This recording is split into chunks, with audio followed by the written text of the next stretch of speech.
Amém? Paz do Senhor. Vamos colocar de pé. Você que trouxe sua Bíblia, abra comigo em Eclesiastes, capítulo 11, no versículo 1. Amém? Eclesiastes 11, 1. Amém? A palavra do Senhor diz assim: lança o teu pão sobre as águas, porque depois de muitos dias o acharás. Reparte com 7 e ainda com 8, porque não sabes qual mal sobrevirá à terra. Estando as nuvens cheias, derramam aguaceiro sobre a terra, caindo a árvore para o sul e para o norte, no lugar em que cair, aí ficará. Quem semeia, observa o vento, quem somente observa o vento, nunca semeará. E o que olha para as nuvens, nunca cegará. Assim como tu não sabes qual o caminho do vento, nem como se formam os ossos no ventre de uma mulher grávida, assim também não sabe as obras de Deus, que faz todas as coisas. Semeia pela manhã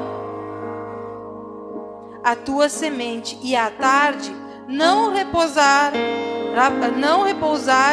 a mão, porque não sabeis qual prosperará. Se esta, se aquela, ou se as ambas igualmente são boas. Doce é a luz, agradável aos olhos ver o sol. Ainda que o homem viva muitos anos, regozijem-se em todos eles. Contudo, deve lembrar-se de que há dias de trevas, porque serão muitos. Tudo quanto sucede é vaidade. Amém? E que a palavra do Senhor está dizendo aqui nessa noite, que a gente deve lançar o nosso pão sobre as águas. Quando você lança algo na vida de alguém, quando você abençoa a vida de alguém, aqui ele está dizendo que é para você repartir, não a uma pessoa, 2, ele está falando 7 ou ainda 8, é com muitas pessoas.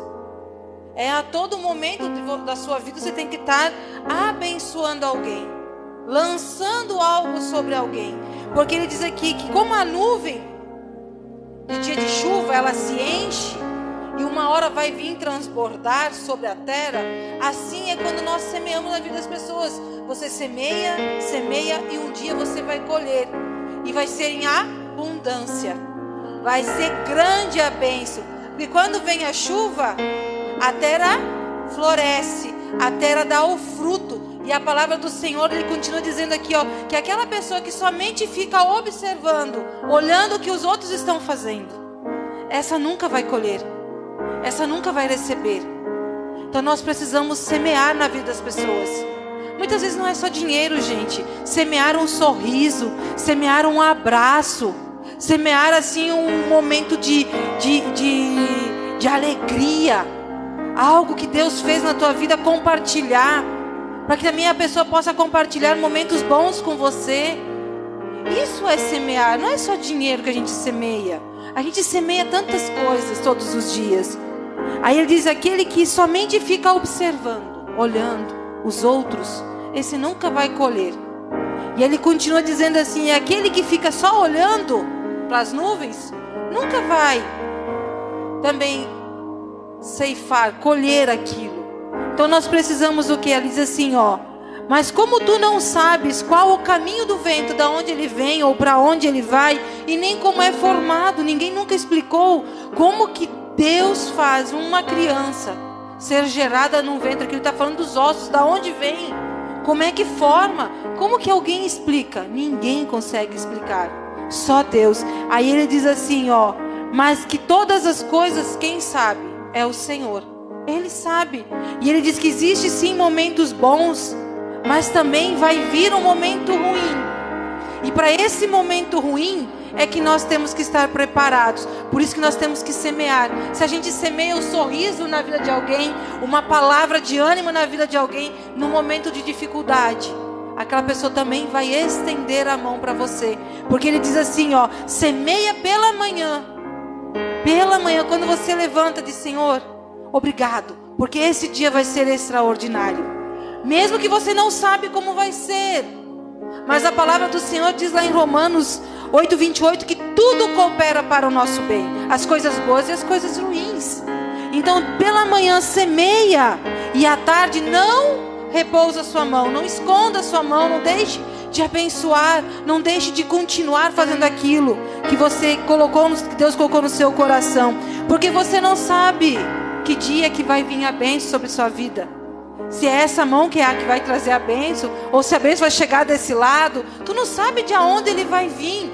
Então não faça acepção de pessoas, olhe para elas e sorria. Ela te maltrata, sorria para ela, presenteie ela, porque talvez através da vida dela Deus quer te abençoar. E você não consegue olhar para aquela pessoa. E Deus está dizendo aqui, ó, você não sabe qual vai prosperar, de onde vai vir a bênção sobre sua vida. Se é por esse lado, se é por esse, se é pela frente, se é por trás. A gente não sabe de onde Deus vai. Mas Ele diz assim, ó, que doce é a luz, agradável é você amanhecer e olhar aquele dia lindo. Mas também é agradável olhar aquele dia que está em trevas, que é aquele dia nublado. Tem a sua beleza, não tem? Então é o momento bom e o momento ruim. Por mais que seja ruim, tem algo bom para Deus nas nossas vidas naquele momento.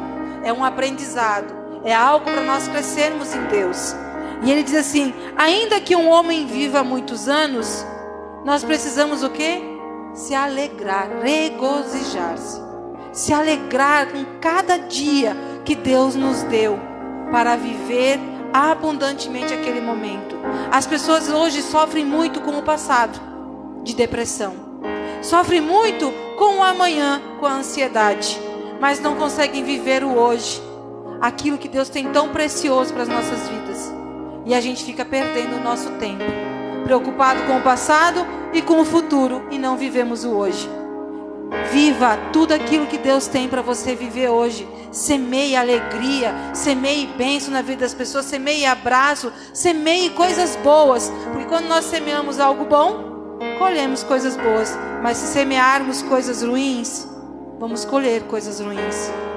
Então semeie alegria por onde você passar. Porque tudo sucede de Deus. Ele é quem traz todas as coisas. Aqui tudo é passageiro, tudo é vaidade. Mas aquilo que nós plantamos em Deus, ninguém rouba.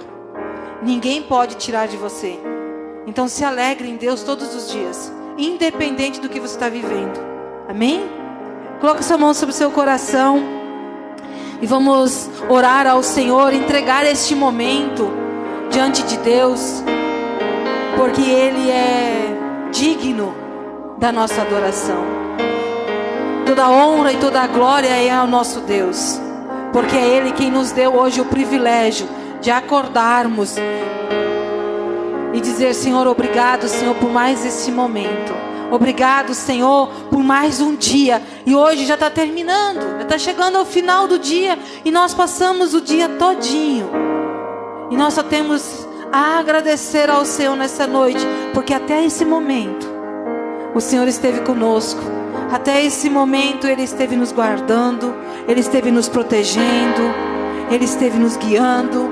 Ele deu ordem aos anjos, que por muitas vezes a gente podia ter sido sucumbido pelo inimigo, mas Ele deu ordem aos anjos para nos guardar, para nos livrar, para nos trazer até esse momento de nós sermos gratos. Ora namasso e candaramanabachaias. Santo Tu és, Senhor Jesus. Eu te agradeço, Senhor, por esta noite. Eu te agradeço, Senhor, por mais essa oportunidade, Senhor, de estarmos, Senhor, aqui reunidos para te adorar, ó Pai. Porque Tua palavra diz que onde houver um ou mais reunidos em Teu nome, ali o Senhor se faria presente. E eu sei que o Senhor se faz presente neste lugar. E o Senhor está pronto para ouvir o clamor que se fizeres. Oh, Santo Tu és, Senhor Jesus. E nós queremos render graças, Senhor. Que Tu possa, Senhor, ouvir a nossa adoração e receber como incenso suave as Tuas narinas. Que o Senhor possa se agradar da nossa adoração nessa noite. Que nós possamos, Senhor, entregar a Ti algo extravagante, algo que o Senhor se surpreenda conosco nessa noite. Oh, santo Tu és, Senhor Jesus.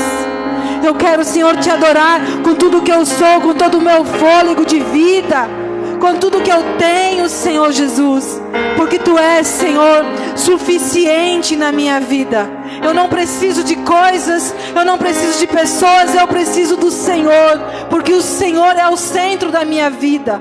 Sem o Senhor não há, Senhor, nada que possamos fazer se o Senhor não estiver conosco. Como diz a Tua palavra, Senhor, que não nos faça sair deste lugar se a Tua presença não for conosco. Se o Senhor não estiver dentro, conosco, nos guiando, não há, Senhor, motivo para vivermos. Então, Senhor, Tu és o suficiente para as nossas vidas nessa noite. E por isso nós queremos, Senhor, Te adorar, Te glorificar e Te engrandecer nessa noite por tudo que Tu és, por tudo que Tu tens feito, por tudo que o Senhor há de fazer ainda. Oh, Senhor, obrigado. Que o Teu Espírito Santo tenha liberdade de trabalhar em nossos corações e que o nosso eu, Senhor, seja diminuído e que o Senhor cresça dentro de nós cada dia mais, ó Pai. Que nós possamos cada dia mais, Senhor, ser parecidos contigo. Nos lava, nos purifica, Senhor, para que nós possamos cada dia mais, Senhor, dar um passo para mais perto de Ti. Um passo mais perto de Ti, porque nós queremos ouvir cada dia mais as batidas do Teu coração. Oh, santo Tu és, Senhor. Toma as nossas vidas nas Tuas mãos. Toma este culto, Senhor. Toma cada coração que entrou por essas portas, Senhor. Eu não sei, Senhor, o que vieram buscar, ou o que vieram entregar, ou o que vieram agradecer. Mas uma coisa eu sei, que o Senhor é o centro dessa noite. Oh, santo Tu és, Senhor Jesus. Tu és o centro das nossas vidas, ó Pai. Não nos deixe, Senhor, resbalar o nosso pé nem para a direita e nem para a esquerda, mas que os nossos olhos, Senhor, estejam ligados, Senhor, em Ti. Em nome do Senhor Jesus. Amém. Glórias a Deus. Graça e paz. Amém. Sejam todos bem-vindos. Queridos, estou alegre mais uma vez por poder estar compartilhando com os irmãos o coração do Senhor. Amém. Eu me alegro porque Deus continua a falar conosco. Amém. Cumprimentar também os irmãos que nos acompanham pela internet. Pode pegar. Aleluia. Sejam todos bem-vindos também. Amém. Glória a Deus. Pega a sua Bíblia, queridos. Abra comigo num livro, talvez você nunca tenha lido, é um dos menores livros da Bíblia. Vamos lá para o finalzinho da sua Bíblia. Livro de 3 João, antepenúltimo livro da Bíblia. 1 João, 2 João, 3 João, fica antes do livro de Judas. Apocalipse, Judas, 3 João. É um livro bem pequenininho, mas eu quero trazer uma reflexão para o teu coração nessa noite. Amém? Quem achou, diga amém. Glória a Deus. No versículo de número 2, diz assim: Amado, desejo que te vá bem em todas as coisas, e que tenhais saúde, assim como vai bem a sua alma. Amém? Algumas versões falam assim: como vai ou como é próspera a sua alma. Talvez seja isso que esteja escrito na sua Bíblia. E eu quero usar dessa tradução também de como vai bem a sua alma e de como é próspera a sua alma. Ele está falando de uma condição de estado ao qual nós podemos alcançar de uma forma muito simples, mas talvez não pensada. Fala para o seu irmão assim: você precisa buscar a sabedoria de Deus. Amém? A palavra sabedoria na Bíblia, ela tem alguns significados, e um dos mais importantes significa inteligência. Sabedoria também, ele é algo como se fosse um sinônimo dentro do contexto bíblico, como entendimento ou conhecimento. Sabedoria vem do contexto de usar a inteligência. Amém? Aqui, o apóstolo João envia uma carta, uma mensagem, cumprimentando um presbítero, Gaio, e ele envia uma mensagem dizendo que algo que já está na vida deste homem, uma alma próspera. Fala para o seu irmão: uma alma próspera. Amém? Eu quero ministrar um pouco dentro do seu coração sobre isto. Muitas vezes quando a gente fala de prosperidade, existe algumas teologias de prosperidade por aí, mas eu quero falar aqui de fato aquilo que é bíblico. Amém? Prosperidade que começa na alma.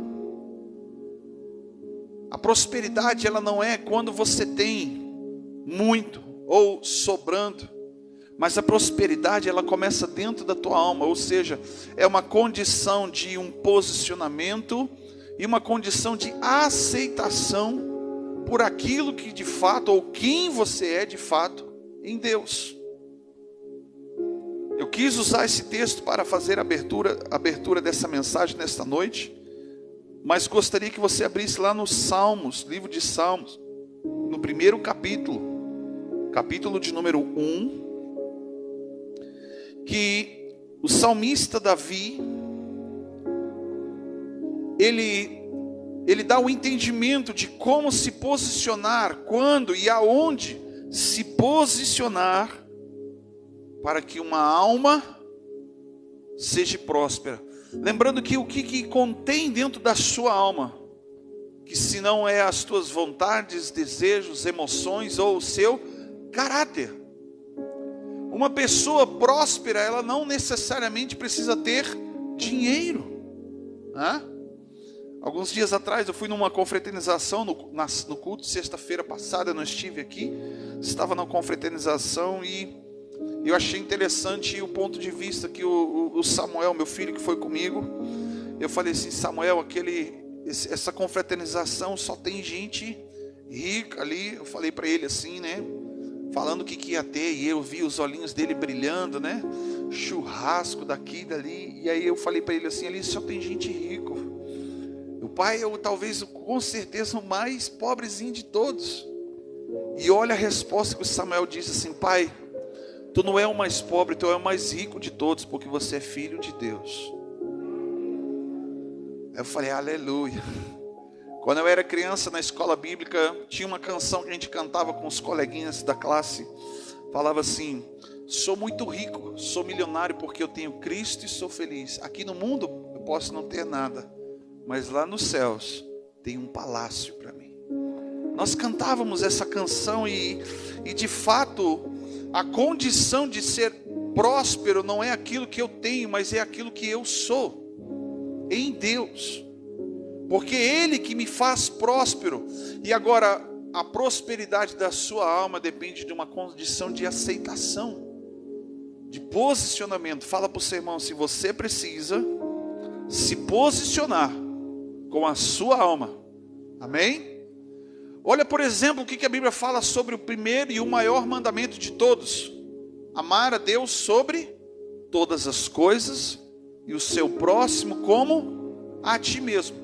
Quando ele fala esse como, alguns textos, quando fala sobre isso, ele diz como: com todas as tuas forças, com tudo que você tem, com tudo que você é, com todo o teu entendimento. Amar a Deus é entender também Amar o teu próximo é entender que algo precioso da parte de Deus Ele colocou já dentro de você e já está dentro de você. Como fala lá em Efésios capítulo 1, que Ele já nos abençoou com toda sorte de bênçãos espirituais nas regiões celestes. Já está em você. Fala para o seu irmão, já está em você a prosperidade da sua alma. E aqui nessa noite eu quero explicar um pouco sobre essa condição de escolha. Porque a prosperidade da sua alma depende de um posicionamento. Então, no livro de Salmos, no capítulo 1, versículo de número 1, fala assim. Aqui nesse texto ele fala de uma queda gradativa, de como que as pessoas se corrompem, se perdem. É o início de um grande tombo, ou seja, a maneira, a conduta, a condição do seu posicionamento perante a realidade do dia a dia onde Deus te estabeleceu. Bem-aventurado, versículo 1, é o homem que não anda segundo o conselho dos ímpios, não se detém no caminho dos pecadores, e nem se assenta à roda de escarnecedores. 3 coisas que determinam uma vida de alegria ou de felicidade, porque bem-aventurado significa feliz é aquele que, 3 coisas: não busca o conselho do ímpio, não se detém no caminho dos pecadores e não se assenta na roda de escarnecedores. Com quem o seu coração está buscando conselho? Muitas vezes nós buscamos um conselho em nós mesmos, naquilo que nós aprendemos como cultura, família, obrigado. Aquilo que nós aprendemos como um cidadão, sociedade, aquilo que alguém veio e falou para você como um ponto de vista filosófico, né? Mas o conselho do ímpio, o próprio texto está dizendo que alguém que busca o conselho de quem não pratica a justiça, ou seja, que pratica a impiedade, que vive na injustiça, que vive de uma forma totalmente à parte do que a própria palavra de Deus nos conduz, nos ensina. Olha para o seu irmão que está do seu lado, dá uma cutucada nele e pergunta para ela assim: com quem você está se aconselhando? Aonde você tem buscado o seu conselho? Porque se você está buscando o conselho de alguém, é porque talvez você não tenha certeza de tomar as decisões por si só. Embora aquele que pela fé, certeza e convicção em Deus, já sabe o que deve fazer, porque Paulo fala lá em Coríntios, ele diz assim: aquele que sabe o que deve fazer e não faz, esse já está cometendo pecado. Ele está falando de uma pessoa que é passiva, de uma pessoa que vê, mas não toma uma atitude, sabe o que deve fazer, mas fica esperando que as coisas às vezes, por exemplo, caiam do céu. Alguém vai fazer por mim, alguém vai ver, alguém vai olhar para mim e vai se compadecer. Fala para o seu irmão assim: ai, ai, ai, ai, ai. A única coisa que a Bíblia me diz que caiu do céu foi Satanás e os seus anjos. Nada cai do céu, queridos, que vai te fazer bem. O que Deus libera para a minha vida e para a sua vida já está. Ele liberou antes da fundação do mundo. E Ele testificou, selou, a partir do momento que Ele morreu e ressuscitou naquela cruz, através do sangue do Cordeiro.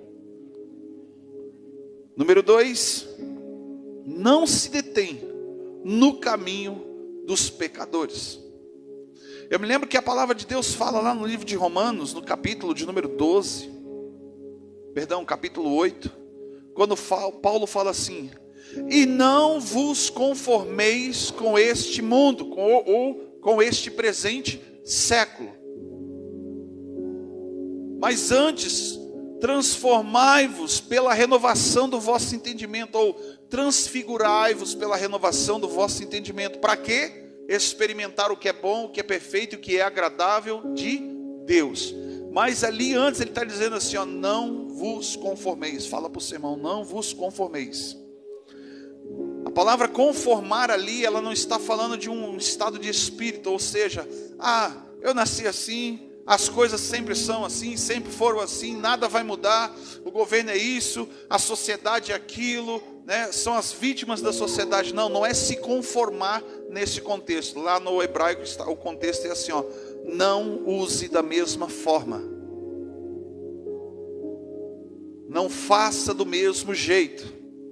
Ou tem o mesmo contexto aqui, não se detenha no mesmo caminho dos pecadores. É não se aprisionar. Tem gente com os seus próprios pés vai para dentro da prisão, pastor. Vai para dentro de um cativeiro. Se aprisiona e o resultado daquilo é uma conduta pecaminosa. Porque ele já começou errado, se aconselhando com quem não ouve Deus. Se você se aconselha com alguém que não ouve Deus, se você tem dificuldade de ouvir Deus, fala para o seu irmão, vai buscar alguém que ouve a voz de Deus.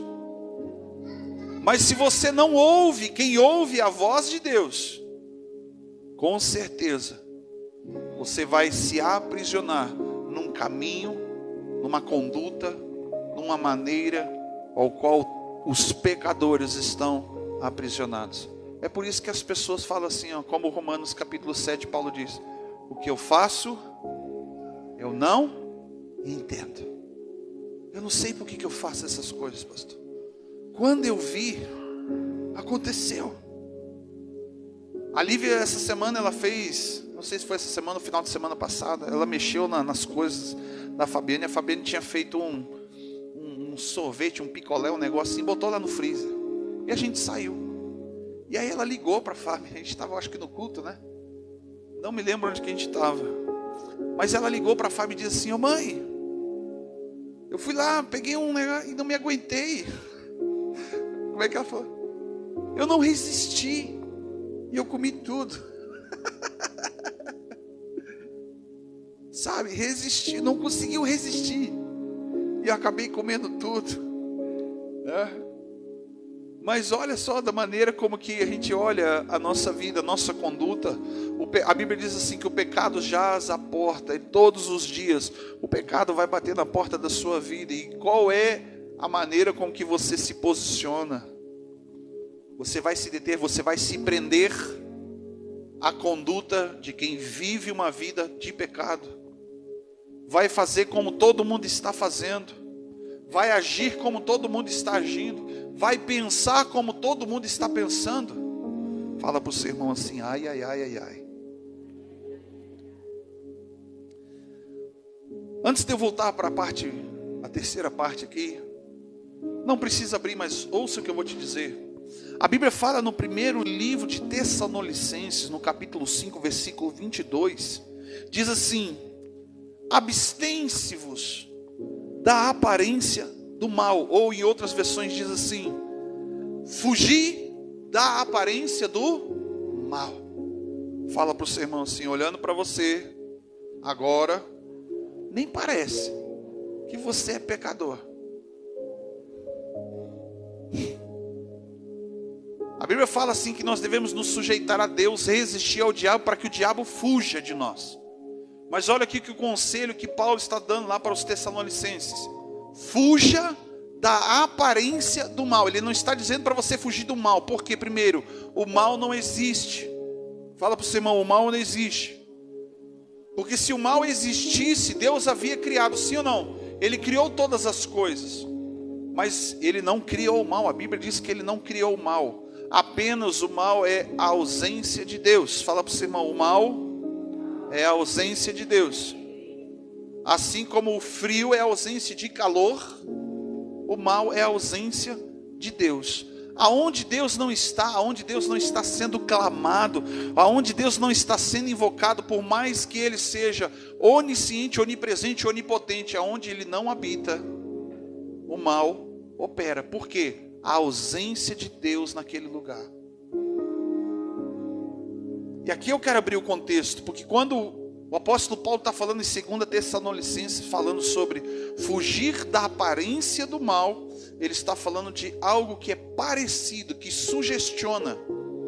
Eu escrevi aqui assim: o apóstolo Paulo nos instrui a nos abster de qualquer coisa que possa parecer má.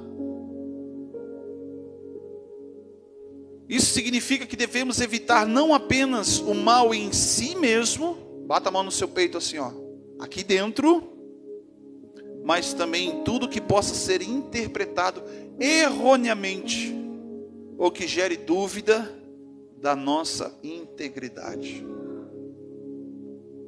Fala para o seu irmão: fuja da aparência do mal. Pare de fazer aquilo que as pessoas façam uma leitura errada da sua conduta. Às vezes, dentro da sua casa, a maneira como que você fala ou como que você pensa, quem está do outro lado não tem talvez o mesmo entendimento, ou não funciona do mesmo jeito que você funciona. Ela pode fazer uma leitura errada de você. E de repente você vai dizer assim: nossa, eu nunca imaginei que meu filho fosse capaz de fazer tal coisa. Eu nunca imaginei que minha esposa fosse capaz de pensar assim de mim, ou que meu marido fosse fazer determinadas coisas. Porque nós temos o entendimento e a maneira com que a gente fala, principalmente com pessoas às vezes que nós não conhecemos. As pessoas podem fazer uma leitura errada de como você se posiciona, a sua postura aqui fora e aqui dentro. Entende isso? Essa semana, na terça-feira, me aconteceu algo extremamente inusitado. E eu falei, depois fiquei pensando e meditando sobre o ocorrido. Eu falei assim: Senhor, nessas alturas da vida o Senhor ainda está me testando para algumas coisas. Mas eu entendo que quando Deus vem testar a gente, Ele quer mostrar como que nós estamos. Sabe, a melhor coisa que tem, por exemplo, você leva um carro na oficina para fazer a pintura, a chapeação. E aí, de repente, o chapeador te chama lá, Jorge, para mostrar um defeitozinho. Olha aqui, acho que encontrei isso aqui, ó, mas eu vou fazer tal coisa. Aí quando ele termina de fazer aquela parte, ele te chama: vem aqui, olha como que ficou. Ficou perfeito. É um cuidado que Deus tem conosco, cada situação que Ele nos coloca, para mostrar o quanto Ele está trabalhando na minha e na sua vida. Então Ele vai permitir algumas coisas ruins ou coisas boas. Dificilmente a gente consegue detectar Deus trabalhando em nós em coisas boas. Por exemplo, a Bíblia diz que Jesus cura 10 leprosos. Apenas um reconheceu e voltou para agradecer. Outros 9 seguiram suas vidas. Mas olha o que aconteceu comigo na terça-feira. Minha sobrinha, Deus a abençoou por meio da fé. Por meio de um posicionamento dela, Deus deu para ela um carro. Primeiro carro dela, Rafa. Sabe? Um carro maravilhoso. Completo. Do jeito que ela sonhou. Banco de couro, vidro elétrico, multimídia, econômico. Sabe? Tudo que você pode imaginar que um carro possa ter. Aí, como ela estava trabalhando, eu fui buscar o carro para ela. E aí, no trajeto, eu passei aqui, peguei a Fabiana e nós íamos passar na casa dela para buscá-la e de lá ir para o culto. E depois ela trazia a gente para casa, porque eu estava a pé, né? Estava no carro dela.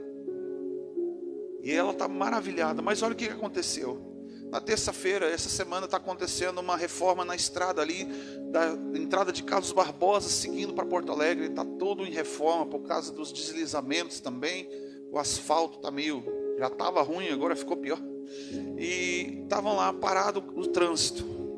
Eu cheguei na entrada de Carlos Barbosa, onde que tem os dois pardais, e parei o carro, porque todo o trânsito estava parado. Então eu parei e deixei uma fresta, uma brecha, para que quem saísse de Carlos Barbosa passasse na frente para entrar para a pista da esquerda, porque estava andando para sair no retorno e voltar para Garibaldi. Mas quem descia a Porto Alegre estava parado atrás de mim ou do meu lado.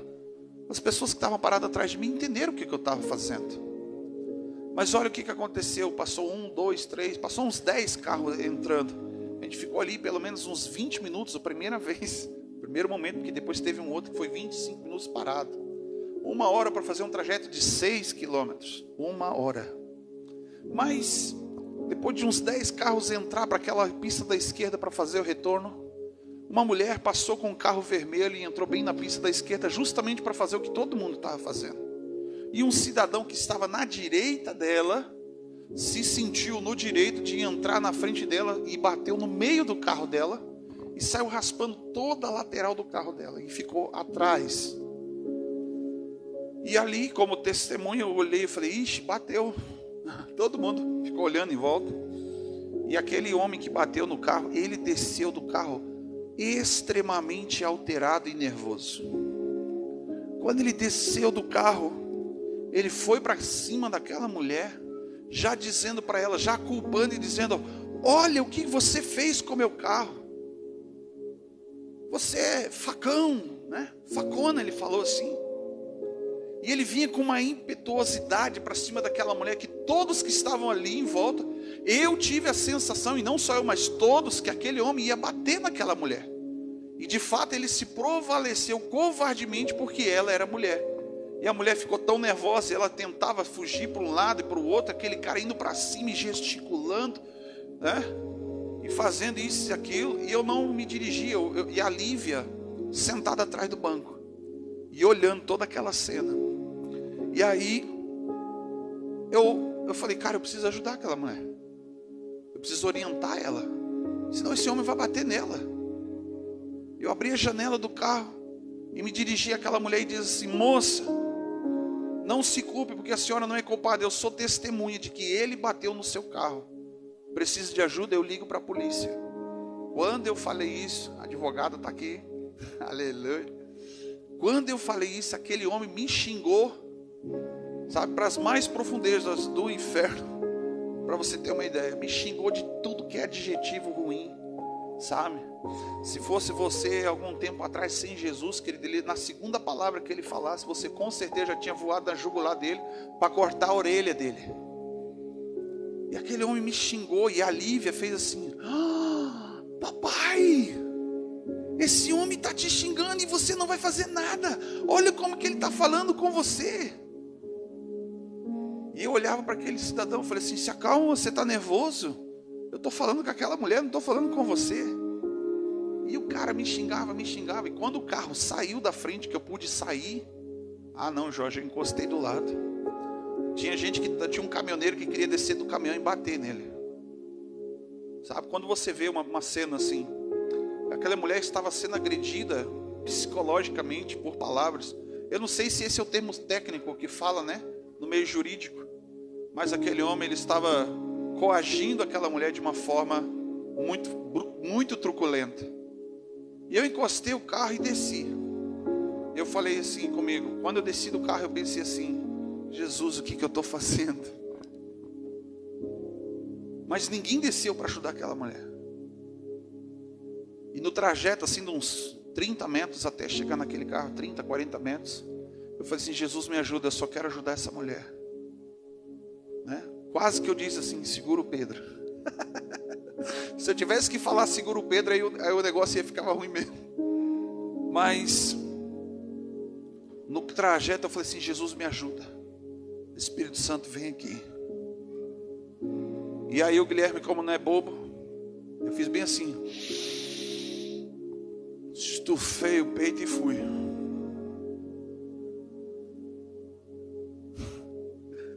1,98 m, 150 quilos, puro músculo digestivo. Tu ri porque não é você, né? Estufei o peito. Quando aquele homem me viu, ele começou a xingar, mas ele achou que eu não ia chegar até lá. Mas quando eu cheguei, ele deu a volta por trás do carro dele, e eu nem me aproximei dele. Eu fiquei na frente do carro da outra senhora. Eu falei assim, a senhora conseguiu ligar para a polícia? E ela tremendo, ela disse, não estou conseguindo, eu estou nervosa.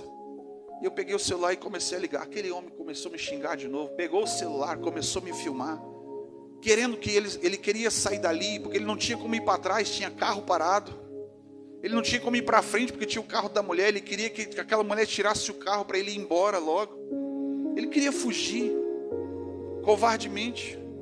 E eu peguei o telefone e numa maior calma, numa maior tranquilidade, liguei para a brigada militar, falei o que estava acontecendo, que eu era testemunha, estava ajudando aquela mulher porque ela estava nervosa, porque ela estava sendo coagida naquele momento. Aí a polícia falou assim, aguarde até a gente chegar. Consegue, tá grave o acidente? Eu falei, não. Então tenta tirar o carro do local só para liberar a pista. Eu falei, então tudo bem. Eu olhei para a mulher e falei, entra no carro, dá a volta e para ali. Fala para aquele cidadão ali, para ele fazer a mesma coisa, que a polícia está vindo aí. E ela pegou e se dirigiu a ele e foi falando. E aí ele foi e parou. 2 minutinhos. Aí quando eu atravessei a rua para ele não coagir a mulher de novo, fiquei lá com ela até que a polícia chegasse. E quando aquele cidadão parou, o carro desceu, ele veio de novo querer xingar a mulher. E eu falava para ele, moço, te acalma, não se dirija a essa mulher dessa forma. A polícia está chegando aqui e vai resolver. Quem tu é? Tu não sabe quem que eu sou. O que eu posso fazer? E aí a única coisa que eu falei para ele assim, eu posso não saber o seu nome, mas eu sei muito bem quem você é. Porque você está se expondo e a prova disso está aqui, marcado nesse carro. Todo o teu caráter está sendo colocado para fora. Então eu sei bem, muito bem quem você é. Falei para ele assim. E aí a polícia chegou, foi registrado o boletim de ocorrência, pegaram meu telefone, botaram lá meu nome como testemunha. A mulher, o policial mandou aquele homem, né? Cala a boca. De uma forma bem truculenta também, para ele entender que ele não era o dono da razão. Ele baixou as orelhinhas e voltei para o carro. E voltei pensando, uau, pude ajudar uma pessoa que nem me conhece. Tudo bem que ela tem meu telefone. Até hoje ela não ligou nem para dizer assim, obrigado.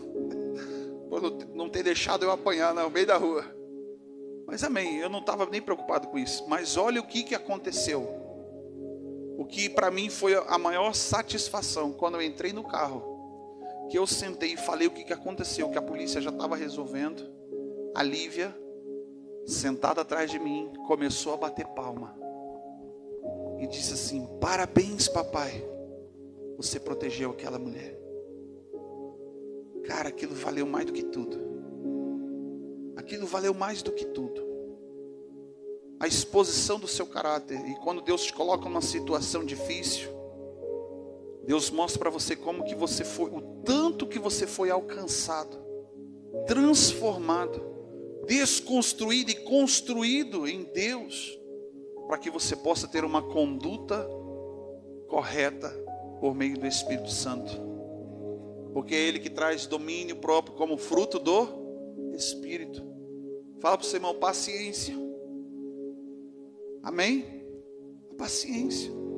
Querido, se não fosse o Espírito Santo da minha vida, a segunda palavra que aquele homem tinha dito, ele ia engolir os dentes dele. E essa era bem a verdade.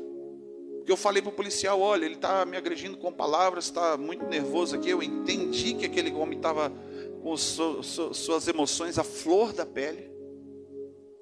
Eu falei assim, se vocês não chegar aqui, ele vir para cima de mim, eu vou me defender, eu falei para ele. Ele falou assim, não faça nada não. Não faça nada. Eu falei, não quero fazer nada, mas eu estou aqui apenas para ajudar essa mulher, proteger ela. Fala para o Senhor assim, se não for o Senhor, nós já teríamos sido consumidos, se não fosse a graça, se não fosse a misericórdia, sabe? A graça do Senhor na minha vida foi a causa daquele homem não ter ido parar no hospital. A misericórdia pelo quanto Deus me alcançou. Porque qualquer pessoa, em sã consciência, em razão e lógica, no mínimo teria se defendido pelas ofensas, a agressão verbal, psicológica. Depois eu fiquei meditando sobre isso e o Espírito Santo começou a falar comigo no meu coração sobre isso. A conduta de uma alma próspera. A conduta de uma alma próspera. Alguém que foge da aparência do mal. Posso até acreditar que aquele homem, quando me viu que eu desci do carro, que ele entendeu que o negócio era complicado, que eu estufei o peito e fui na direção deles, ele pensou assim, nossa, agora veio o Golias. Sabe? Mas eu fui manso, fui com uma tranquilidade, com uma paz, com uma calma. Eu pensei muito bem antes de agir. Aquele homem, ele só estava reagindo às suas emoções, à flor da pele, e o seu caráter estava sendo exposto ali para todo mundo ver. Agora você entende aqui, eu estou usando só um exemplo do que é se deter ou não no caminho dos pecadores. Fazer como todo mundo faria. Talvez você disse, pastor, você fez o certo, assim como minha filha falou para mim. Mas e você? Faria a mesma coisa? Compreende isso? Alguém vem pôr o dedo na sua cara e fala um monte de abobrinha, um monte de besteira. Você faria como o conselho, olha só o que é buscar o conselho de Deus e não do ímpio. Quando Jesus foi perguntado, Senhor, se alguém te ferir a tua face, o que eu devo fazer? Aí Jesus fala para ele assim, dá a outra face. Dá a outra face. Um outro ponto de vista. Não é virar a cara para o lado e falar, bate aqui também agora. Fala para o seu irmão assim, você não é bobo. Jesus não te chamou para ser bobo.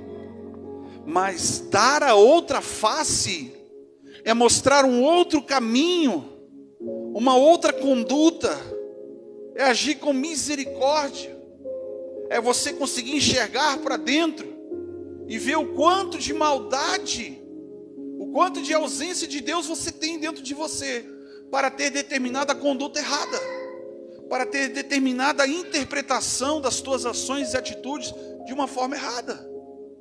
Olha o que Jesus fala, ai daquele que por meio dele vieram os escândalos, ou ai daquele que fizer um dos meus pequeninos cair, tropeçar. É alguém que teve uma má conduta, de uma personalidade, de um caráter deformado, e alguém reprovou. Alguém um dia olhou para você e disse assim, tu é pastor? Tem certeza? Entende? Essa semana aconteceu outra coisa. Isso foi na terça. Na segunda-feira aconteceu outro fato inusitado também. Eu fui numa loja para comprar uma fita refletiva para fazer a vistoria do reboque do que eu ganhei lá. E eu não achava em nenhum lugar. E o lugar que eu achei foi numa oficina. E a mulher tinha uns pedacinhos. Eu falei, por favor, me vende, porque eu tô lá, o reboque está lá no Detran e precisa passar na vistoria, senão eu vou ter maior complicação. E ela foi e me vendeu. E ela falou assim, como é que eu vou calcular isso aí? Eu falei, pega um metro, veja o valor do metro e calcule aqui, ó, um metro linear. Aí tá, deu lá um valor de R$60. Caro, né? Mas aí na hora eu falei assim, quero passar o cartão. Eu vi as maquininhas de cartão ali.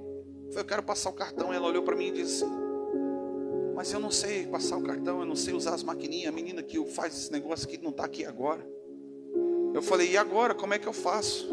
Ela disse assim, você não tem dinheiro? Eu falei, não, eu tenho aqui o débito para passar aqui, o crédito. Aí eu falei para ela, então faz o seguinte, posso deixar com você minha carteira de motorista? Eu vou lá, resolvo o que eu tenho que resolver. Na volta eu passo no banco, saco e venho aqui, te dou e pego minha carteira de motorista de volta. Ela falou, tá, tudo bem. Aí a minha carteira, dentro da minha carteira tem solta a minha carteirinha de pastor. E quando eu abri minha carteira assim para tirar a minha CNH, minha carteirinha de pastor caiu em cima da mesa. E aí quando caiu em cima da mesa, ela pegou minha carteirinha e olhou para mim, olhou para a carteirinha, né? Eu estava de chinelão, estava com a minha roupa, moletom todo sujo, tinha comido um salgadinho, fui limpar as mãos nas pernas assim, ficou pior ainda, né? Só de camiseta, descabelado, porque estava uma ventania e chuva. E ela olhou para mim e falou assim, tu é pastor? Sabe quando a pessoa te olha de cima e embaixo, daquele jeito, daquela aparência? Tu é pastor? Muitas vezes as pessoas fazem uma leitura errada de você. Eu falei, sou pastor aqui nessa cidade. Inclusive eu tenho outra igreja em Carlos Barbosa, lá em Farroupilha. E aí ela disse assim, ah, bom, interessante, eu nunca tinha conhecido um pastor de perto, nunca ouvi falar, nunca conversei. E aí saí, resolvi meus problemas, perguntei que hora que ela fechava. E ela disse, olha, eu estou aqui até às 6 horas. Aí fui para Farroupilha de tarde, porque eu não consegui chegar antes do horário do almoço. Mas eu falei, vou chegar lá, vou pegar minha carteira. Deixei a Fábio no lugar onde ela tinha que estar e fui com a Lívia e a Caroline para vir para casa. E aí cheguei 5:06, ainda o portão estava aberto. Eu falei, vou entrar, vou pegar minha CNH, pagar para não ficar devendo ninguém, para ninguém ficar falando abobrinha. O pastor me deu um calote. E entrei. Quando eu entrei, fui pagar ela foi me devolver minha CNH. Quando eu ia sair, Cetolinha, aquela mulher falou para mim, eu posso te fazer uma pergunta? Eu falei, pode. Você como pastor acredita que Jesus está voltando? E quando ela falou isso, eu olhei para trás dela. Tinha uma santa que eu acho que se ela ficava em pé era do mesmo tamanho daquela mulher. Outros quadros, um monte de coisas, crucifixo. Eu entendi da onde que ela é oriunda. E eu falei assim, eu acredito, mediante a palavra de Deus, que Jesus está voltando.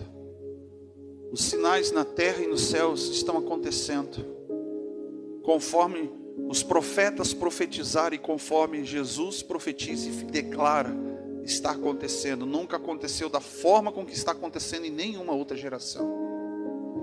E ela começou a falar e me perguntar, cara, ela me perguntou aquilo que nenhum crente me pergunta.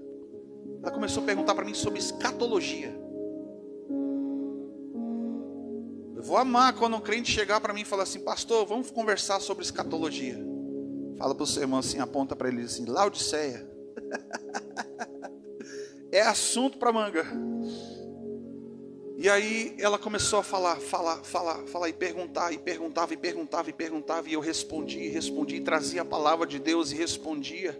E ela falou assim, de repente, quase 1 hora de conversa, ela disse, meu Deus, então eu estou lascado mesmo, porque eu sou mau, eu sou pecadora, e se Jesus voltar agora, eu vou para o inferno. Ela falou bem assim. Eu falei assim, olha, se tu diz, baseado no que você conhece de você mesmo, se tu diz, fique bem quieto. Eu não condenei, não julguei, não falei nada. Ela mesma, mediante o que eu estava falando, ela entendeu qual era a sua condição, nas perguntas que ela fez. E aí ela conclui, olha como que é a ação do Espírito Santo. Fala para o seu irmão assim, Deus pode te levar a lugares por causa de uma pessoa. Mas Deus, por causa de uma pessoa, pode te levá-la até você.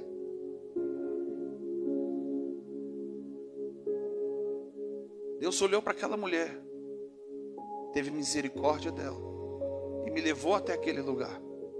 Depois de ter rodado um monte de lojas, não ter achado o que eu precisava, Deus me leva no lugar certo, na hora certa, para alguém que estava buscando a coisa certa, mas nos lugares errados. E ela falou assim, e o que eu preciso fazer então, pastor? Ela fez a mesma pergunta que o jovem rico fez, o que eu preciso fazer para ser salvo? E eu olhei para ela e disse assim, olha, a Bíblia diz, que se você crer com o seu coração, e confessar com seus lábios, que Jesus é o teu único e suficiente Salvador, e que o sangue do Cordeiro que foi derramado na cruz foi o preço que pagou pelos seus pecados, a Bíblia diz que o teu nome vai ser escrito no livro da vida. E se chegar no grande dia, Apocalipse 20, como a gente estava falando, o teu nome estiver escrito lá, você será salvo. Apocalipse diz que aquele que perseverar até o fim. Ela falou assim, é só isso? Eu falei assim, não é só isso. Você tem que crer aqui no seu coração. E isso é tudo. Para algumas pessoas parece ser pouca coisa, sim ou não? Mas para Deus e para quem entende, é tudo. E aquela mulher falou assim, mas então eu creio. Eu falei assim, então apenas confesse com seus lábios. E ela disse, como que eu faço isso? Eu falei, peguei na mão dela e falei assim, repete comigo. Eu confesso Jesus como meu único e suficiente Salvador. Escreve o meu nome no livro da vida. Com teu sangue apaga os meus pecados. Em nome de Jesus. Amém. Aquela mulher olhou para mim e deu um sorriso. Gente, queridos, eu vou falar uma coisa assim. Eu não estava vendo aquela mulher, eu estava vendo Jesus na minha frente. Aquilo me encheu de uma alegria tão grande. Ela pegou meu telefone, ela nem esperou chegar em casa, já começou a mandar mensagem. Descobri que ela já estava sendo evangelizada pela internet. E ela falou assim: você me indica alguém para ouvir? Claro, eu mandei os links da igreja. Mandei o link lá no meu canal. Eu falei: ouve esse cara aqui, ouve fulano, ouve ciclano. Mas querido, quando eu voltei para o carro, a Carol e a Lívia já estavam lá, dormindo. 1h05 depois quase, né, Carol? Eu falei: Carol, tu não vai acreditar. Ela, Eu falei assim: acabei de ganhar uma alma para Jesus.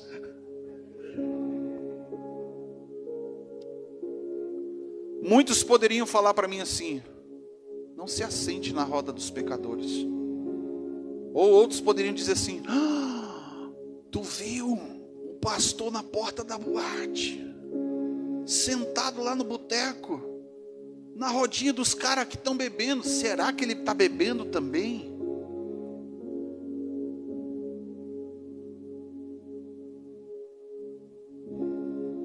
As pessoas têm maldade no coração. E quando o pensamento das pessoas são assim, é o maior sinal de que os pensamentos não têm Deus, no coração não tem Deus, na sua alma, no seu caráter não tem Deus. Porque aquele que age de maldade, pensa com maldade para com o seu próximo, ou comete uma maldade contra alguém, não tem Deus no seu coração e nem na sua vida. Mas o se assentar na roda dos escarnecedores, aqui significa de não participar da zombaria, do escárnio, da difamação, da figura, da pessoa de Deus, ou do povo de Deus, ou da casa. Não participa. Fala para o seu irmão: não participa. A não ser que Deus traga aquela pessoa até você, ou Deus te coloque naquele lugar. Fora isso, queridos, não participa. Não participa. Talvez isso possa acontecer na tua família, no meio da tua parentela. Gente perturbada que tem maldade, ausência de Deus na sua vida, criam circunstâncias e situações, principalmente agora no final do ano, onde que a família se reúne. Não tem Deus na sua vida e cria um problema. E você senta junto e ela tenta te convencer. Muitas vezes consegue te convencer que a tua conduta para com Deus, a tua conduta correta, a tua santidade, a tua vida direcionada pelo Espírito Santo está errada. Você é bobo. Você é atrasado. Onde que já se viu? Olha para mim. Veja como que eu sou próspero, sou livre, faço o que eu quero. Mas depois ele não conta para você os juros e a correção monetária da colheita do pecado na vida dele. Não se assente, não participe, não ouça quem não ouve Deus. Houve um episódio no ministério de Jesus que 4 amigos tinham um 5º amigo que estava doente. E eles sabiam que Jesus estava lá em Cafarnaum, na casa de um dos discípulos. Eles pegaram aquele amigo doente, colocaram ele naquela maca e levaram. Mas quando eles chegaram, eles viram um grande problema. E o problema era a multidão que cercava aquela casa e não tinha como chegar diante de Jesus. Eles encontraram uma maneira, passaram por cima das casas e tiraram a cobertura, o telhado, e desceram por uma corda aquela maca na frente de Jesus. E Jesus, olhando para aquele homem, ele teve misericórdia. Ele disse assim: os teus pecados te são perdoados, levanta e anda. E aquele homem se colocou em pé e e saiu dali caminhando, pulando, saltitando. Jesus olha para os fariseus e pergunta para eles assim: o que é mais fácil? Dizer os teus pecados são perdoados ou levanta e anda? Ele estava confrontando a maldade, a falta de caráter, a falta de Deus na vida daqueles homens. Muitos podem falar de Jesus, muitos podem falar da palavra de Deus, mas a pergunta é: falam por Deus? Alguns podem até falar em nome de Deus, mas falam da parte de Deus? Ou quando vai ao encontro do Senhor e ouve a voz dele e diz: assim diz o Senhor? Observe que esses 4 amigos, com uma conduta correta de buscar o bem para o próximo, levaram aquele enfermo, o amigo enfermo, o amigo doente, sem esperança, para mais perto de Jesus. As pessoas do seu convívio, seja ele na sua faculdade, no seu trabalho, no seu dia a dia, elas estão te levando para mais perto de Deus? Estão fazendo com que você chegue diante do teu Salvador e do teu Redentor, para que você seja salvo, curado, liberto? Ou os teus amigos, por influência, fala para o seu irmão, influência, estão te levando para mais longe? Provérbios capítulo 4, não precisa abrir, eu vou ler para você, versículo 14 e 15, diz assim, ó: não entre pela vereda do ímpio, ou seja, não caminhe, não use da mesma conduta dos ímpios, nem andes no caminho dos maus homens, ou seja, não ande junto, não faça, não tenha a mesma conduta daquele que não tem Deus na sua vida. Não é para ouvir, não é para estar junto, não é para participar. Foge, sai de perto. Olha o que Paulo fala: se não me edifica e se não me convém, eu não vou me aprisionar, não vou me deixar ser aprisionado por nenhuma dessas coisas, nenhuma dessas pessoas. E aí ele continua dizendo: evita-o e nem passes por ele,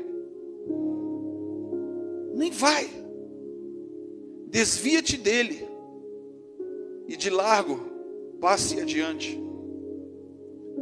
Nesse texto aqui nós somos incentivados a evitar os caminhos que nos levam à maldade, mas não é só o caminho que nos leva para a maldade, mas é a fugir da influência negativa, ou seja, a influência do mal na sua vida. Você está sentado no meio de pessoas, você pode estar lá como luz, Deus te colocou lá, mas se aquele ambiente está te influenciando mais do que você influencia, sai fora. Fala para o seu irmão, sai fora. Deus te levou ali para você influenciar e você não está fazendo aquilo que Deus te colocou ali para fazer. É melhor que você saia fora. É melhor que você chegue para Deus e fale assim: Deus, eu não dou conta. Aí Deus vai mostrar como que está o teu coração. É verdade, você não dá conta porque não é você, sou eu que faço através de você. Então se prepara antes. Fala para o seu irmão, se prepara antes para vencer durante, e se prepara depois para não vir as retaliações, querido. É simples assim. Deus pode te levar para um lugar, mas se você não se preparar, não der lugar para o Espírito Santo de Deus agir na tua vida, ó, o tombo vai ser grande. Por isso que a Bíblia fala, e é muito clara quando diz assim, ó: aquele que pensa estar de pé, cuide-se para que não caia. Muitas vezes a gente julga, como dizia o velho homem Guilherme, dizendo assim: eu tenho domínio, eu sei o que eu estou fazendo.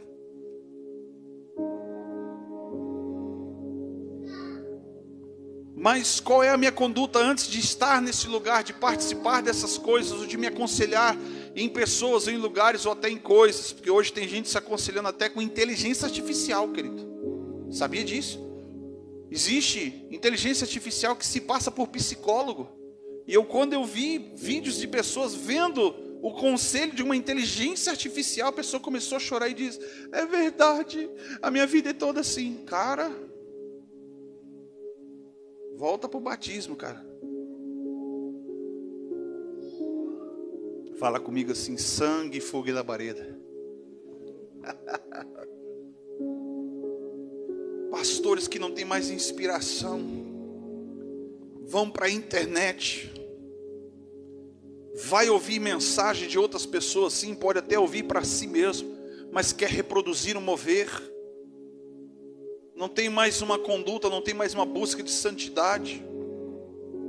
Há um tempo atrás eu fui ministrar num lugar e o pastor falou para mim assim: quando eu não tenho mais tempo para sentar e ler a Bíblia, preparar um sermão, eu vou aqui na inteligência artificial. Olha aqui, pastor, eu peço para ele me fazer, elabora aqui um estudo, e eu simplesmente leio o que a inteligência artificial, eu leio no culto. Eu olhei para ele assim e falei: sangue, fogo e labareda, cheirinho de fogo e enxofre. Falei bem assim, falei, não falei, Fábio? Estava na casa dele, sentado à mesa daquele homem.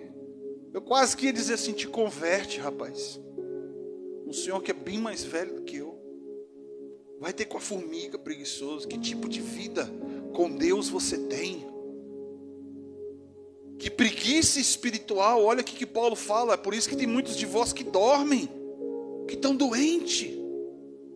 Em algum momento deixou de entender, deixou de discernir qual é o seu papel na congregação, no meio do corpo de Cristo. Essa semana eu recebi um vídeo, queridos, eu vou compartilhar depois que eu terminar o culto aqui no grupo da igreja. Assista o que aquele homem está dizendo. Ele está falando sobre a investida de Satanás dentro de uma casa. Ela começa do marido. Por que marido? Porque o marido é o cabeça do lar. E quando ele desestrutura o marido, logo a mulher não exerce a função ao qual ela foi chamada para exercer dentro do lar, para trazer a base. Logo, uma família desestruturada, filhos desestruturados. E aí Satanás senta numa redezinha, bota um capinzinho na boca, um chapeuzinho, fica balançando para um lado para o outro, e deixa o problema rolar e acontecer, porque as pessoas não conseguem discernir a ausência de Deus nas suas vidas. Fala para o seu irmão: ausência de Deus.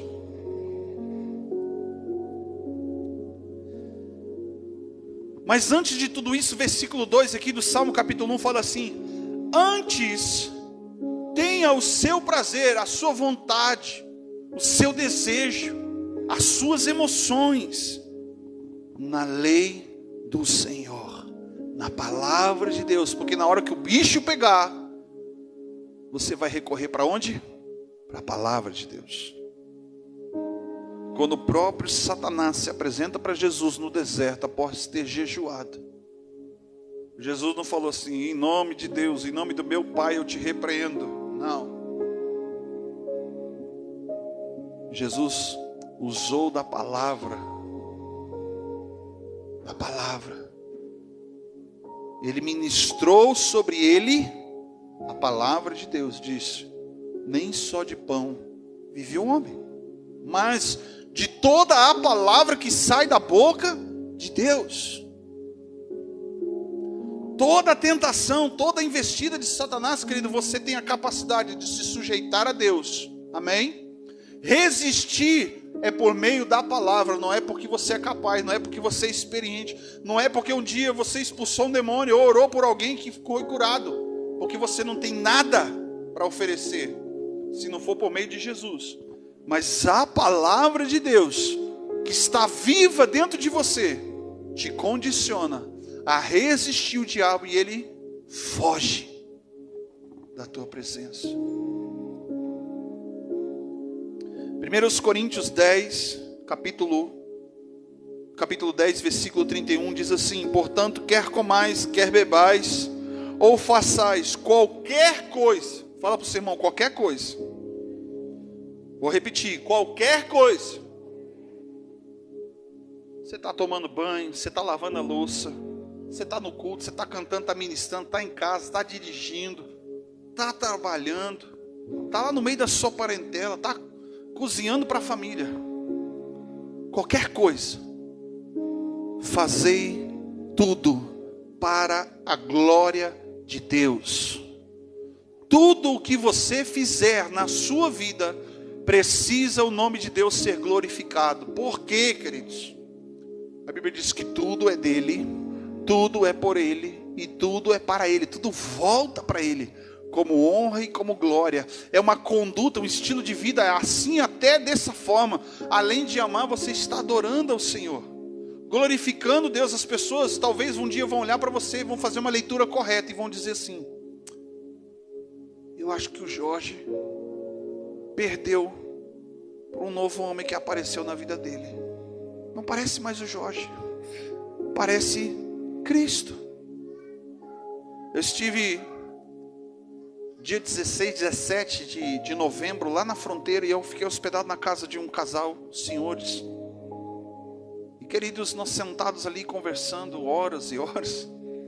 Aquela mulher olhou para mim e falou assim: pastor, a minha vida, a minha família mudou quando meu esposo foi para a Amazônia a primeira vez.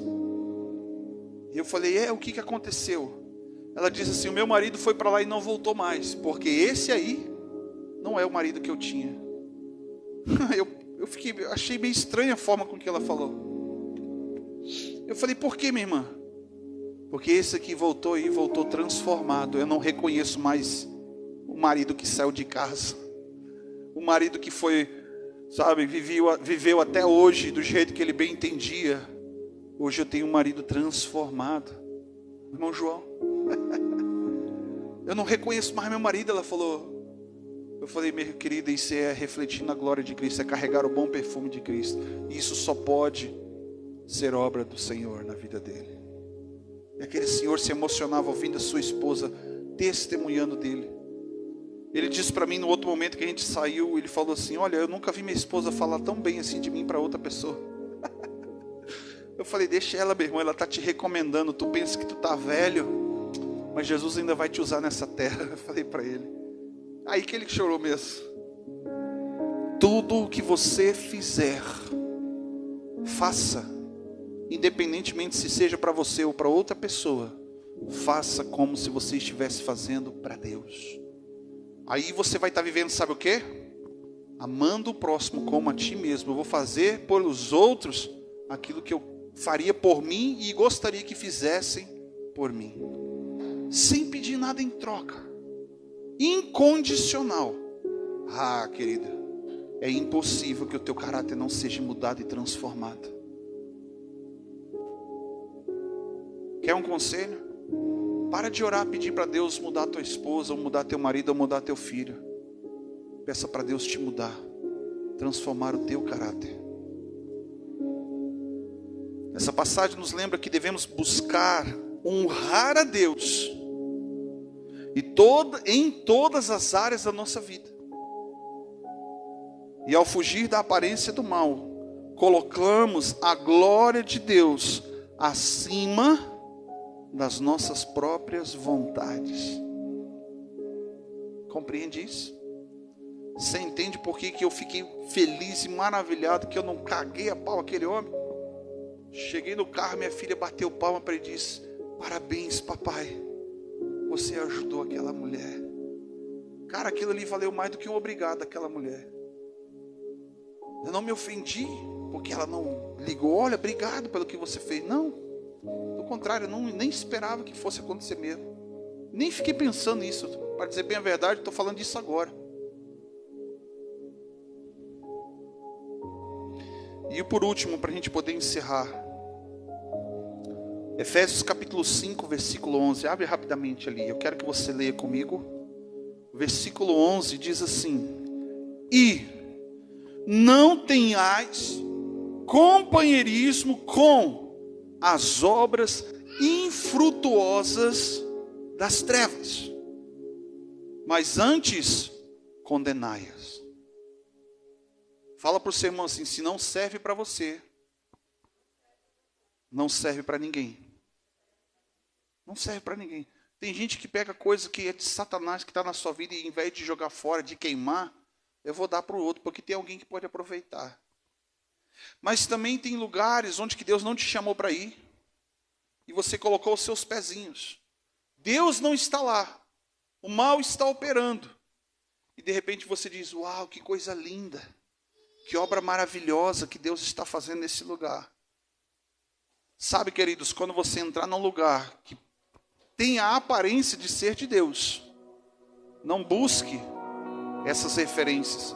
Busque o fruto. Se o fruto permanece, a Bíblia diz, o fruto permanece. Jesus, quando ele fala sobre o fruto e a árvore, ele diz assim, que nós devemos olhar para o fruto. Se o fruto permanecer, você sabe que aquela pessoa, que aquele lugar está conectado ou enxertado em Cristo. Não é obras infrutuosas, ou seja, não frutifica, são coisas da treva, são coisas de Satanás. Se você não está frutificando, ou de repente você fez algo que parece ter dado certo, fala para o seu irmão assim: nem tudo que dá certo é de Deus, nem tudo que tem aparência de bom é de Deus. Tem gente que acha que fazer o bem ao próximo condiciona ele a ser salvo pelas obras. Não é pelas obras. Tem a aparência de uma coisa boa, sim ou não? Mas não é isso que nos condiciona a ser salvo. E isso é obra infrutuosa das trevas. Não te leva para o céu, está te levando para o inferno. Alguns dias atrás eu pude aconselhar uma pessoa. Ela disse assim: pastor, não sei o que fazer, eu estou terrivelmente assim, com vontade de ir embora da minha igreja. E eu falei assim: minha querida, o que está acontecendo? Ela diz assim: o meu pastor, que é casado, está dando em cima de mim, me convidando para ir para o motel. Eu olhei para ela: é só isso? Ela é. Eu falei: não, eu estou perguntando se é só isso, mas eu quero saber a resposta do seu coração. Ela disse: não, eu respondi para ele assim que, como que você pode fazer uma coisa dessa? Você é casado. Eu falei: mas você desejou isso no seu coração? Ela: não. Mas eu não cometi nada, pastor, eu não fiz nada de errado. Eu não fiz nada de errado. Mas o que você falou para ele? Eu falei para ele que eu não queria, que não tinha interesse, estava fugindo. Ela falou. E eu falei: e a resposta dele foi qual? Ele disse para mim assim: não tem nada a ver. Todo mundo faz, e é a coisa mais normal e natural hoje. Eu falei: foge desse lugar. Ou se você entende que você está ali naquele lugar para transformar e influenciar, manifestar a glória de Deus através da sua vida, e aquele ambiente seja mudado, resgatado, você permanece naquele lugar. Agora, se você não tem esse entendimento, não tem esse posicionamento, foge. A Bíblia diz para a gente fugir da aparência do mal, amém? Mas a Bíblia diz assim, resistir ao diabo e ele fugirá de vós. Um outro pastor em Brasília diz assim, fugir da mulher e ela, não, foge dela. Foge dela. Não resiste à mulher, não, foge. Não resiste ao homem. Vou usar para o homem para poder equilibrar a balança aqui. Se o homem aparecer, cara, não resiste, foge. Foge. O que você pode pensar está de pé. E quando você pensar que você é alguma coisa, que você tem alguma coisa, o tombo é grande. Mas quando você se sujeita dizendo para Deus assim: Deus, eu não sou nada, eu não tenho nada, nada eu posso, nada eu tenho. É tudo por ti. É pela graça. Antes disso tudo, o apóstolo Paulo diz: não participe, mas antes de tudo condene as obras das trevas dentro da tua casa,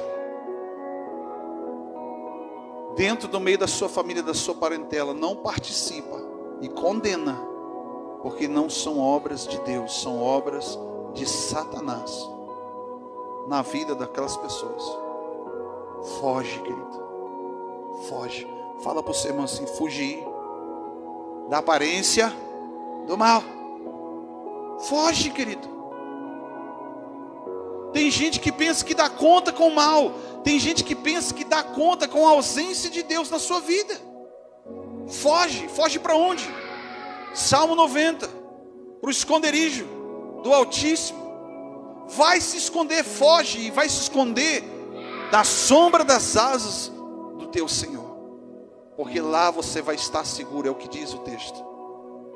Para quem foge da aparência do mal, para quem foge das obras infrutuosas, para quem foge do conselho do ímpio, para quem foge do caminho dos pecadores, para quem foge dos escarnecedores, ele se refugia no esconderijo do Altíssimo. Então, fala para o seu irmão, então, versículo 3, olha como que será essa pessoa que foge do que é errado.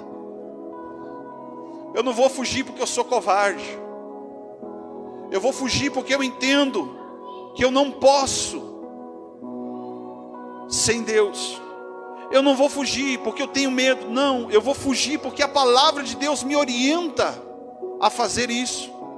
Fugir da aparência do mal. Se eu me posicionar dessa maneira, então, versículo 3, será como uma árvore plantada junto a ribeiros de águas, ao qual ao seu fruto dá na estação própria, cujas folhas não caem, e tudo o que fizerdes prosperará. Agora você entende o que é uma alma próspera? Não é alguém que tem um monte de dinheiro na sua conta, no seu bolso.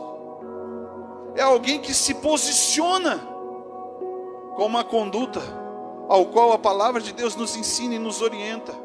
É aquela pessoa que busca o conselho de Deus. É aquela pessoa que entende que sem Deus ela nada pode, nada tem, nada é. Então ela foge porque a palavra de Deus está orientando. Fugir da aparência do mal. Se eu me posicionar dessa maneira, eu serei como uma árvore. Olha só, ele está falando de uma árvore plantada no deserto, próximo a um rio, nas margens de um rio, que tem folhas, que dá sombra o ano inteiro.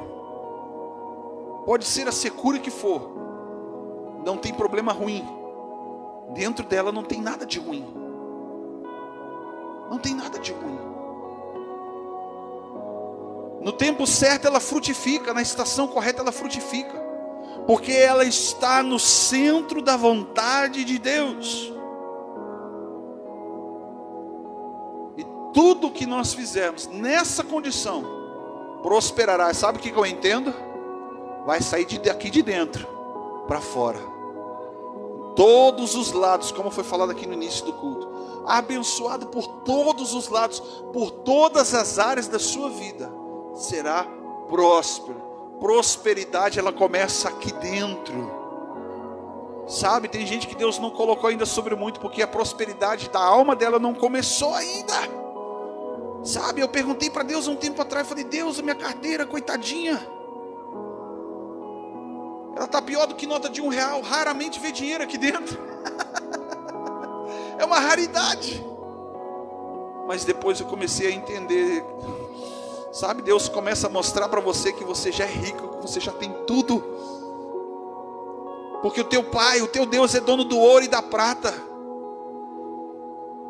Não te falta nada, o que é dele não te falta nada. Aquilo que é necessário para cada dia. O maná vem, queridos, eu sou testemunha de que o maná vem. Então apenas eu escolho a viver aqui a boa, perfeita e agradável vontade de Deus. Essa é a vontade de Deus para a tua vida. Isso que é bom, que você precisa aproveitar, desfrutar aqui nessa terra. Eu não estou falando do ímpio, eu estou falando que muito crente não sabe, não entende, não compreende, não consegue usufruir disso. É a condição do teu coração, da tua alma. Como que está o teu coração? Como que estão as tuas emoções? Eu citei algumas realidades que eu vivi, porque Deus mostrou para mim o quanto Ele trabalhou. E se Deus colocar você numa situação difícil, o que você tem para oferecer? Foge dela, fala para o teu irmão, foge. Se tu não tem o que oferecer, foge. Se fosse qualquer outro discípulo, lá no deserto, sendo tentado, tinha caído, querido. Tinha caído. Por quê? Porque a gente ainda precisa aprender muita coisa com Deus. ao ponto de dizer que nós somos conhecedores ou que tenhamos alcançado algo. Olha o que o apóstolo Paulo diz: não que eu tenha alcançado ainda, mas eu prossigo para o alvo que é Cristo. Então eu vou deixar as coisas que para trás ficam e vou prosseguir para o alvo, Jesus. Meu alvo é ir para o céu, então eu estou caminhando para o céu. Enquanto eu estou caminhando para os céus, a minha alma está próspera, cheia de Deus, e tudo ao meu derredor é transformado, porque eu estou no lugar certo, em Deus, no centro da vontade de Deus. Aqui fora pode acontecer coisas ruins, 1000 pode cair do seu lado, como está escrito no Salmo 91, 10.000 à sua esquerda, você não será atingido. Nós entendemos no contexto do texto, porque ele está escondido no lugar em Deus, no lugar chamado esconderijo do Altíssimo, na sombra das asas do Senhor, o centro da vontade de Deus. É entregar, renunciar e dizer: Deus, eu não dependo de mim, eu dependo do Senhor para tudo. Amém, queridos? Glória a Deus. Se coloque em pé. Aleluias. Louvado seja o nome do Santo do Senhor.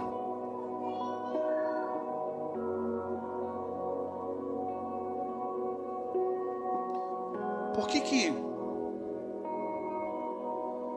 alguns homens não ensinam isso?